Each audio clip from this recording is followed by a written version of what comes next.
नया शिक्षा आयोग को लेकर के जो इसका प्रारूप है, ये वीडियो आप लोगों के लिए बनाया गया है। इससे किस विशेष भर्तियों के लिए आपको लाभ मिलेगा, क्या इसकी प्रक्रिया से आपको हानि हो सकती है, भर्ती में आपकी प्रक्रिया जो है आसान हो सकती है, किन किन चीज़ों पर जो है मुख्य रूप से फोकस किया गया है और कौन कौन सी चीज़ें आपको जो है यहाँ पर हानि पहुँचा सकती हैं, सीधे तौर पर वीडियो के माध्यम से स्पष्ट किया जाएगा। तो सभी लोग जो हैं वीडियो को ध्यान से समझेंगे और अपनी प्रतिक्रिया कमेंट्स के माध्यम से देंगे और आप सभी लोग जो हैं वीडियो को शेयर भी करेंगे। तो दोस्तों बात है कि ये जो आयोग है इसमें क्या होगा कि आपको जो है यहाँ पर सभी आयोग जो आपकी शिक्षा भर्ती या उससे संबंधित हैं, आपकी जो प्रक्रियाएं अपनाई जाती हैं उसको लेकर के जो आप आयोग बनाए जाते हैं उसमें मुख्य रूप से 3 तरीके के होते हैं, जिसमें आपका जो होता है प्राथमिक वाला होता है, एक होता है आपका जूनियर वाला और एक होता है आपका माध्यमिक यानी कि जिसमें आपकी जो भर्ती होती है जूनियर टीचर वाली होती है, पीआरटी की भर्ती होती है और आपकी टीजीटी पीजीटी उस लेवल की जो भर्ती होती हैं। ये सीधे तौर पर हमने भर्ती से जोड़ करके आपको बताया है। आमतौर पर इनके जो है बहुत ज़्यादा कार्य भी होते हैं, जिसको लेकर के भी हम वीडियो के माध्यम से स्पष्ट करेंगे कहाँ आपको जो है बहुत ज़्यादा नुकसान होगा और कहाँ आपको फायदा होगा। तो देखिएगा, नया आयोग बनने से आपको जो है लाभ की ओर बात करते हैं। तो लाभ जो है इसमें मुख्य रूप से जो लाभ होगा वो भर्तियों के संबंध में होगा कि भर्ती प्रक्रिया आपकी जो है निश्चित ही आएगी। वर्ष में कम से कम एक भर्ती तो आपकी आएगी। तो कुल मिलाकर के जैसे कि आपको जो है आश्वासन दिया जाता है कि टीजीटी की वैकेंसीज आपकी आएंगी या प्राथमिक की आपकी वैकेंसीज आएंगी या उस तरीके की है, तो भर्ती प्रक्रिया आसान हो जाएंगी। यानी कि भर्ती प्रक्रिया क्योंकि आयोग के सदस्य ज़्यादा होंगे और आयोग सभी का एक होगा, भर्ती प्रक्रिया जो है जल्द होंगी और आसान होंगी। आसान से मेरा मतलब ये है कि सदस्य ज़्यादा होंगे, उस पर बड़े आसानी से कार्य कर सकेंगे। एक ही बार में एक ही भर्ती आपकी कराई जाएगी। यदि प्राथमिक की भर्ती निकली है तो पहले प्राथमिक की भर्ती का जो है कार्य जो है संशोधित रूप से किया जाएगा।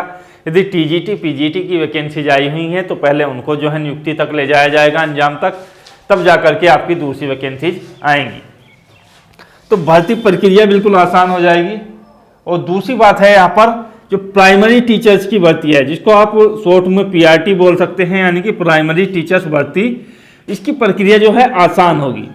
आसान का मतलब ये है कि इसके लिए केवल और केवल यहाँ पर एग्जाम के माध्यम से आपका सिलेक्शन होगा। एग्जाम के माध्यम से आपका सिलेक्शन होगा।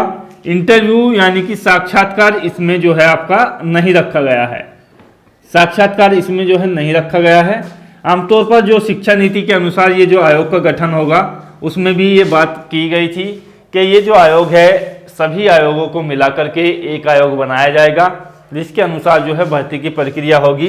तो उसमें जो है भर्ती की प्रक्रिया में साक्षात्कार का जिक्र किया गया था, लेकिन यहाँ पर आयोग के अनुसार जो है प्राथमिक शिक्षक में साक्षात्कार की जो है जरूरत नहीं है। इसको बिना साक्षात्कार के ही आपका संपन्न कराया जाएगा। बाकी जो आपकी भर्ती होंगी टीजीटी की भर्ती है, जैसे कि टीजीटी में अभी यूपी के अंदर जो है साक्षात्कार नहीं है, तो इसमें क्या है कि आपका जो है एग्जाम भी होगा और आपका जो है यहाँ पर साक्षात्कार भी होगा। बाकी प्रक्रियाओं में तो आपका साक्षात्कार होता ही है, पीजीटी हो या कोई और लेवल की भर्ती हो।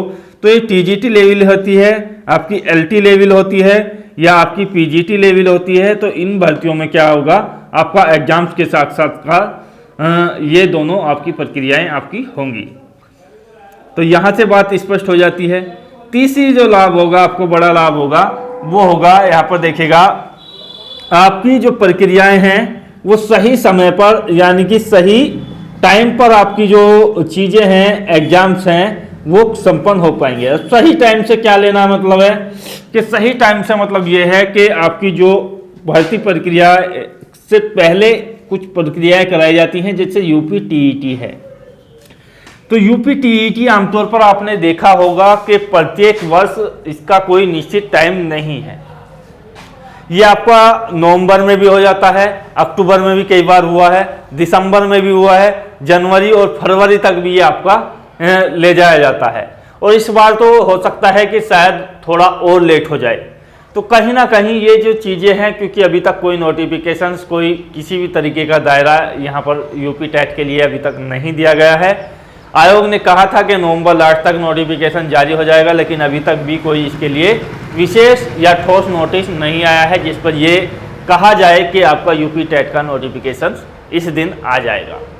तो ये जो चीज़ें हैं, जैसे कि एग्जाम्स हैं, उस पर जो है मुख्य रूप से आयोग जो है पहले कार्य करेगा। और ये जो निश्चित टाइम वाले हैं आपकी यूपी टेट वगैरह है, तो उस पर जो है आपको सही समय पर सही जो है एग्जाम्स देने का मौका मिलेगा, लेट लतीफ़ी इसमें नहीं होगी। आ जाते हैं हानि की ओर पर। तो हानि है कि काम आपका ज़्यादा होगा, काम ज़्यादा होगा और भर्ती में आपकी जो है देरी हो सकती है। देरी किस लिए होगी?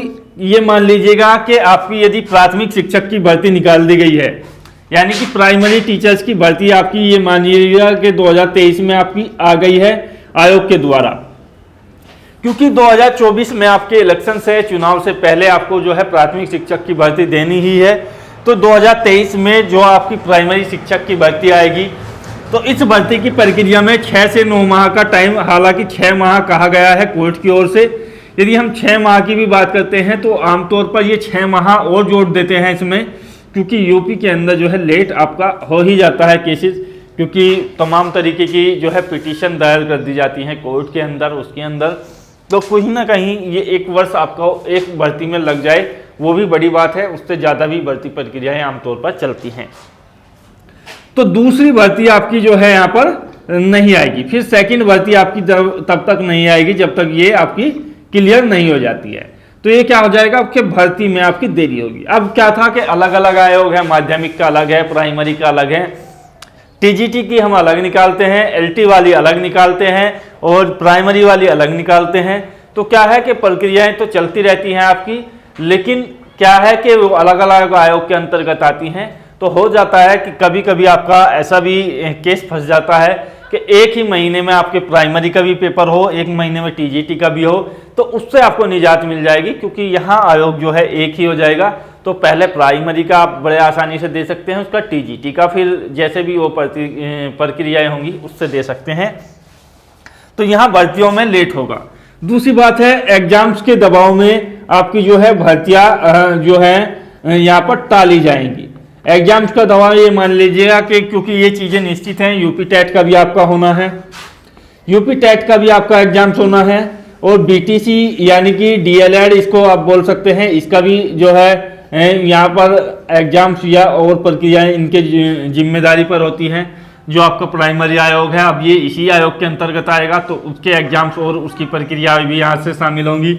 और तीसरा चीज़ है यहाँ पर, जो आपके बोर्ड एग्जाम्स हैं उनको भी जो है आगे नहीं बढ़ाया जा सकता है, उनको भी आपको जो है निश्चित टाइम पर कराया जाएगा। तो इन सभी का जोर कहाँ पर रहेगा, ये सारा का सारा दबाव पड़ेगा आपकी भर्तियों के ऊपर। ये यदि एग्जाम्स आ जाते हैं, मान लीजिएगा फरवरी मार्च में आपके बोर्ड एग्जाम्स आते हैं, उसके बाद डीएलएड के एग्जाम्स की तैयारी, उसके बाद यूपी टेट के एग्जाम्स की तैयारी, तो उन्हीं बीच में जो आपको थोड़ा बहुत टाइम मिलेगा, यदि ये सही टाइम से चलते हैं तो प्रक्रियाएं भी आपके लिए होती रहेंगी। यदि इसमें गड़बड़ी होती है तो फिर भर्ती प्रक्रियाओं को लटकना तय है। तो दोस्तों, अभी से जो है माध्यमिक सेवा चयन आयोग के द्वारा जो है भर्तियाँ 4-4 साल में कराई जाती है, टीजीटी पीजीटी की, तो अब तो और भी ज़्यादा जो है यहाँ पर टाइम निकाला जाएगा। हालांकि सदस्यों की संख्या बढ़ा करके उसको जो है काम को सही तरीके से बांटा जाएगा, ऐसा आयोग का कहना है। लेकिन कहीं ना कहीं ये जो है प्रभाव होगा इस चीज़ों का भर्तियों पर भी। वीडियो आपको कैसी लगी है बताइए कमेंट्स के माध्यम से। जय हिंद, धन्यवाद।